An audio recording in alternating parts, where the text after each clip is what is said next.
তাহলে দেখেন একটা মুনাফিক তার জানাজার নামাজে নবীজি যাচ্ছেন, কিন্তু নবী শর্ত দিলেন কত? ৭১। কোরআনে আছে ৭০ বার দোয়া করলেও হবে না, আর নবী বললেন কি? তার নবী কি দয়াল নবী নন? রহমতুল লিল আলামিন কিনা?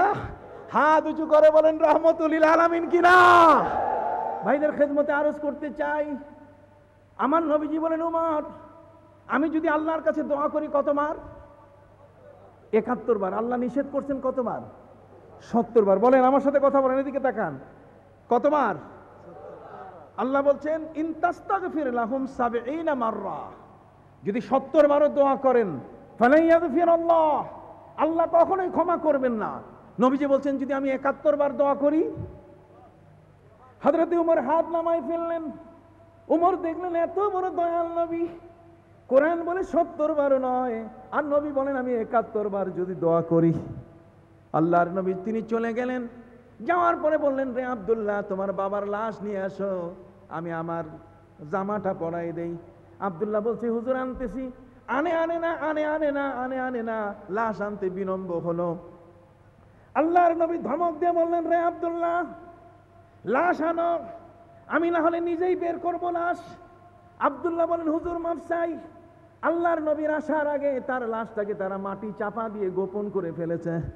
আল্লাহর নবী যদি আসেন তাহলে হয়তোবা মুনাফিক হিসাবে তার লাশের তিনি জানাজা দিবেন না, নবীজি হুকুম দিয়ে যাবেন একে শ্রীগাল কুকুরের হাতে খাওয়াও। নবীকে তারা মনে করেছেন যে রসুল হয়তোবা এই ধরনের হুকুম দিবেন। আল্লাহর নবী বলছেন লাশ কোনখানে গোপন করেছো আমি কিন্তু দেখতে পাচ্ছি। কোন সুবহানাল্লাহ। মাটির তলে তোমাদের লাশ বাইর করো। ইমাম বুখারী রাহমাতুল্লাহ আলাইহি থেকে হাদিস নিয়ে এসেছেন, হাল ইউনাব্বাসুল মাইয়িতু মিনাল কবর, যে কোনো মানুষকে কবরে দাফন করার পরে তার লাশ বাইর করা যায় যাচ্ছে কিনা। এই যে ময়না তদন্তের জন্য লাশ বের করা হয়, এটার সূত্র কিন্তু এই ঘটনা। কথা কি বুঝতে পেরেছেন? এই ঘটনা থেকে নবীজি বললেন লাশ বের করো, আমি এসেছি তোমাদের কাছে, আমার জামা তাকে দেব, আমি রসুল এসেছি, অতএব লাশ বের করো। তখন মাটি খুঁড়ে তার মাটি আলাদা করে নতুন করে লাশ আবার বাইর করা হলো। আল্লাহর নবী নিজের জামা মোবারক পরে দিলেন। জানাজার নামাজ পড়ে যখন তিনি শেষ করলেন তখনই আল্লাহ বলে দিলেন, ওয়ালা তুসাল্লি আলা আহাদিম মিনহুম মাতা আবাদাও ওয়ালা তাকুম আলা কাবারি। হে নবী, আর কোনোদিন কোনো মুনাফিকের জানাজায় আপনি আসতে পারবেন না, আর কোনোদিন এরকম কোন লোকের কবরের পাশে আপনি এসে দাঁড়াতে পারবেন না। চিৎকার দিয়ে বলুন সুবহানাল্লাহ। অথচ রাহমাতুল লিল আলামিন বিশ্বনবী মুহাম্মদ রাসূলুল্লাহ সাল্লাল্লাহু আলাইহি ওয়াসাল্লাম সেখানে গেছেন কিনা? তাহলে যার আগমনে বিশ্ব শান্তি এসেছে, ৭০ জন ওই বন্দীকে তিনি উটের পিঠে চড়াই দিলেন। সাহাবীদের বললেন পায়ে হেঁটে মদিনা যাও। বিশ্বনবী মুহাম্মদ রাসূলুল্লাহ সাল্লাল্লাহু আলাইহি ওয়াসাল্লাম সাহাবীদের বললেন তোমাদের কাছে কি খাবার আছে, খাবার আনো। কেউ তাজা রুটি তাজা খেজুর, কেউ শুকনা রুটি শুকনা খেজুর হাজির করে দিল। আল্লাহর নবী তাজা খেজুর তাজা রুটি নিজের হাতে রেখে দিয়ে বললেন সাহাবীরা তোমরা সবাই শুকনা রুটি খাও, শুকনা খেজুর খাও, আর তাজা রুটি তাজা খেজুর তোমরা বন্দীদের মুখে তুলে দাও। বিশ্বনবী কত বড় রাহমাতুল লিল আলামিন, তিনি তাজা রুটি তাজা খেজুর ওই বন্দীদের মুখে তুলে দিলেন। সাহাবীদের বললেন সাহাবীরা এই 17ই রমজান বদরের যুদ্ধের আজকের এই তারিখটি, 70 জন বন্দী এরা আমাদের হাতে। তোমরা দেখো ওদের গায়ে চাদর নাই, গরম পোশাক নাই, কাজে তোমরা যার যার গরম পোশাকগুলো দিয়ে দাও। নবীজি সাহাবীদের হাত থেকে গরম পোশাকগুলো নিয়ে 70 জন বন্দীর গায়ে তিনি গরম পোশাক বিতরণ করলেন। পৃথিবীর ইতিহাসে কোথাও আছে? এই জন্য আমার আল্লাহ বলেন ওয়ামা আরসালনাকা ইল্লা রাহমাতাল লিল আলামিন।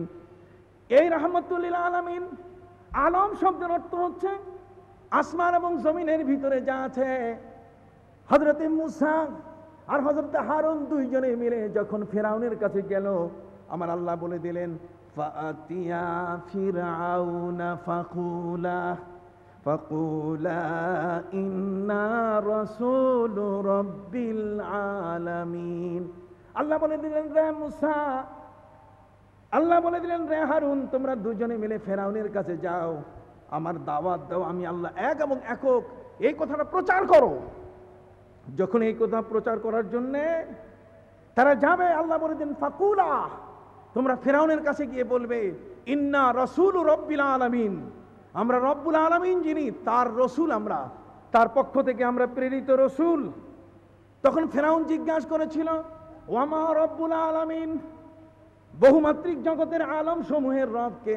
আল্লাহ বলে দিয়েছেন, বলে দাও, মুসা ক্বালা রব্বুস সামাওয়াতি ওয়াল আরদি ওয়ামা বাইনাহুমা ইন কুনতুম মুকিনিন। আল্লাহ বলে দিলেন, রব্বুল আলামিন তিনি যিনি আসমান এবং জমিনের মধ্যে যা আছে এই সবগুলোকে যিনি লালন করেন। তাহলে আলম মানে আসমান, কোন আলম মানে কি?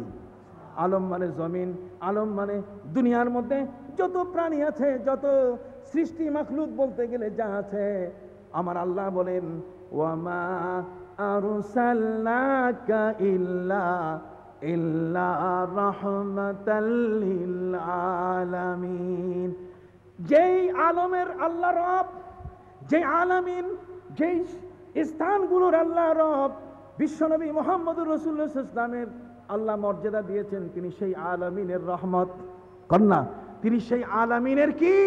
রহমত। আরো জোরে বলেন, তিনি সেই আলামিনের কি? তাহলে এই জন্য তিনি শুধু মানুষের জন্যই নবী হয়ে আসেন নাই, তিনি জিনের জন্য নবী হয়ে এসেছেন, তিনি সৃষ্টির সকল মাখলুকের জন্য নবী হয়ে এসেছেন। এই জন্য পাহাড় তাকে চিনেছে, পাথর তাকে চিনেছে, গাছের ডাল তাকে চিনেছে, মাকড়সার তাকে চিনেছে, কবুতরি তাকে চিনেছে, জঙ্গলের হরিণী তাকে চিনেছে। কন্যা সুবহানাল্লাহ। বিশ্বনবী মুহাম্মদুর রাসূলুল্লাহ সাল্লাল্লাহু আলাইহি ওয়াসাল্লামকে গাছপাতা পর্যন্ত চিনেছে। কন্যা সুবহানাল্লাহ। নারে নবীকে কখনো তারা সালাম দিত না। তিনি আগমনের কারণে এই বিশ্বের এমন এক মহাশান্তি সৃষ্টি হলো, সংকট থেকে উত্তরণ হলো, চোর চুরি করা ভুলে গেল, ডাকাতি করা ভুলে গেল, সন্ত্রাস, হাইজেকার সবগুলো আস্তে আস্তে এতভাবে অবদমিত হয়ে গেল, যার সমাজ এত স্বাধীন এবং মুক্ত। আল্লাহর নবী বলে দিলেন যে হাজরা মাউত থেকে মদিনা পর্যন্ত, বলুন, হাজরা মাউত থেকে মদিনা মুনাওয়ারা পর্যন্ত এই বিশাল ১৫০০ কিলোমিটারের দূরত্বের অমানিসায় আমাবস্যার রাতে কোনো মহিলা যদি তার সমস্ত অলংকারে সুসজ্জিতা হয়ে কোনো মহিলা যদি হাজরামত থেকে মদিনায় একাকিনী আসতে চায়, একলা একলা আসতে চায়, আমার নবী বলে দিলেন এই পথের মধ্যে কোনো বখাটে যুবকের সাথে তার দেখা হবে না, কোনো ছিনতাইকারীর সাথে তার দেখা হবে না। তাহলে বিশ্ব সংকট উত্তরণে মহানবী মুহাম্মদুর রাসূলুল্লাহ সাল্লাল্লাহু আলাইহি ওয়াসাল্লামের অবদান কত বড়। যেই দেশে জেলখানা ছিল না, জেলখানায় চোর ডাকাত বদমাইশ থাকলেই তো ভরার কথা, সেই সমাজের মধ্যে চোরকে তিনি দরবেশ বানিয়ে দিয়েছেন। বলুন না সুবহানাল্লাহ। তার সমাজের প্রভূত শান্তি প্রতিষ্ঠিত হয়েছে, মানুষগুলো শান্তির এক বড় ধরনের সমীরণ তাদের উপরে বয়ে গেছে। সুস্থ, স্বাভাবিক, শান্তিপূর্ণ জীবন ব্যবস্থাপনা দিয়ে তিনি মানুষগুলোকে আল্লাহর পথে আহ্বান করেছেন, এবং যে কারণে গোটা জগতের মধ্যে বিশ্বনবী মুহাম্মদুর রাসূলুল্লাহ সাল্লাল্লাহু আলাইহি ওয়াসাল্লামের প্রশংসা আজকে সব জায়গায়। কথা বুঝতে পারছেন? ওই ৪০ জন ক্যাথলিক নবীর মসজিদে বসছে, মনে আছে কিনা? জোরে বলেন, মনে আছে কিনা? ৪০ জন ক্যাথলিক খ্রিস্টান নবীর মসজিদে বসার পরে আল্লাহর নবী তাদেরকে জিজ্ঞাসা করলেন, বলো তোমরা কি জন্য এসেছো? তারা বলে দিল, আমরা শুনেছি আপনার এই দেশের মধ্যে নাকি জেলখানা নাই, আমরা শুনেছি একটি শান্তিপূর্ণ রাষ্ট্র ব্যবস্থাপনা আপনি তৈরি করেছেন, হে রাসূল সেই রাষ্ট্র ব্যবস্থাপনাটা আমাদের দেখা প্রয়োজন, আমরা এই কারণে ছুটে এসেছি আপনার সাথে সাক্ষাৎ করার জন্য। নবীজি গো, এই পৃথিবীর মধ্যে কোনোদিন কোনো হিন্দু তার মন্দিরে কোনো মুসলমান বসায় নাই, কোনো প্যাগোডায়, ঠিক এমনভাবে কোনো গির্জার মধ্যে কোনো পাদ্রী কোনো মুসলমানকে বসায় নাই। অথচ আপনি এমন এক নবী, আপনি আমাদের মতো খ্রিস্টানকে আপনার মসজিদে বসাই দিয়েছেন।